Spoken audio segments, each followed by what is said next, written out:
स्वागत गरिसक्नु भएको छ। अब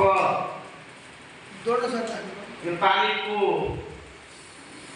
विषयमा के सामग्रीहरू प्रयोग हुन्छन् भन्ने कुरा हामीलाई थाहा छैन। हाम्रो प्रमुख अतिथिज्यू पनि हुनुहुन्छ अनि यो तालिमलाई कसरी सञ्चालन गरिन्छ समग्र विषयमा जानकारी गराइदिनका लागि र आफ्नो मन्तव्य राखिदिनका लागि कार्यक्रमको प्रशिक्षक र पूर्व अध्यक्ष पनि हुनुहुन्छ उहाँ यशोदा बराज्यूलाई हार्दिक अनुरोध गर्दछु।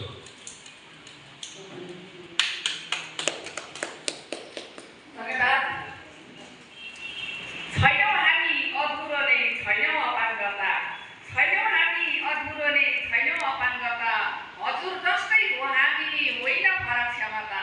यो फरक क्षमता भन्ने शब्दलाई चाहिँ सरकारले नि राज्यले नि टाढा बनाइसकेको छ। फरक क्षमता भनेर कसैलाई कहिल्यै नभन्नु होला भन्दै आजका सभापति महोदय, प्रमुख अतिथिज्यू, पत्रकार बन्धुज्यूहरू, तालिम दिन आइसक्नुभएका हाम्रा प्रशिक्षक साथीहरू र यस संस्थाका पदाधिकारीज्यूहरू,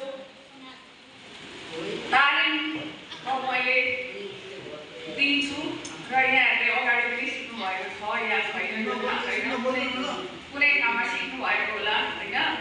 र यो सामग्रीहरू यहाँलाई म अहिले पनि भनिरहेको छु, सबैजनाले बुझ्नु होला। फिनेलको लागि टिआरओ भन्छ, टिआरओ भनेपछि तार्किन ओइल भन्छ, तार्किन ओइल पनि हो। र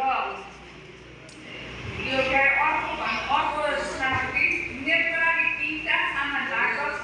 एउटा टिआरओ, एउटा पाइन ओइल भनेको पनि छुट्टै हुन्छ र अर्को भन्छ अल्फक्स।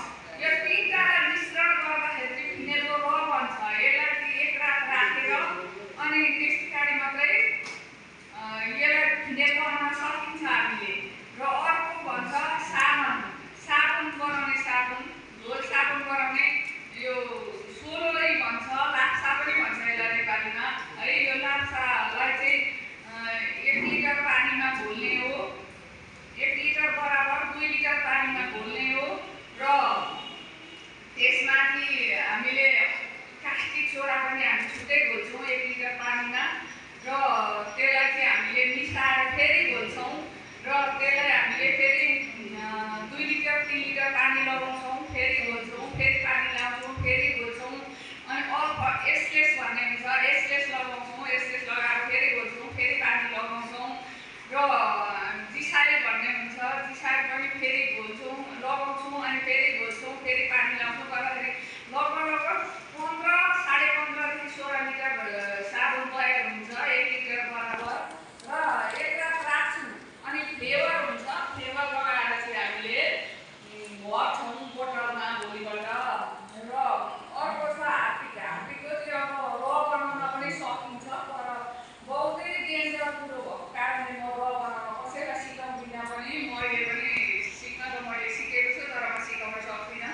डेन्जर हुन्छ यसका सामग्रीहरू पनि यो के मिलाएर गर्नुपर्छ। त्यसैले हार्पिकको र नै तयार भएर आएको हुन्छ। त्यसलाई चाहिँ पानीले घोल्ने हो, घोलेर 10 लिटर 12 लिटर कति बन्न सक्छ त्यो रको उयो अनुसार हुन्छ। हो त्यो र अनुसार भएको कारणले गर्दाखेरि कि 10 लिटर 12 लिटर कति हुन्छ घोलेर तयार गर्ने हो। तत्कालै भर्न पनि सकिन्छ अनि फिनेल पनि तत्कालै भर्न सकिन्छ। तर साबुनलाई चाहिँ हामीले बनाइसकेर एक रात राख्नुपर्ने हुन्छ। त्यसैले मैले थ्योरी सहित यो जानकारी गराएँ र मैले अरू त म तालिममा भन्ने नि छु, सिकाउने नि छु र दिने नि छु भन्दै मेरो 2 शब्द नै अन्त्य गर्छु। धन्यवाद।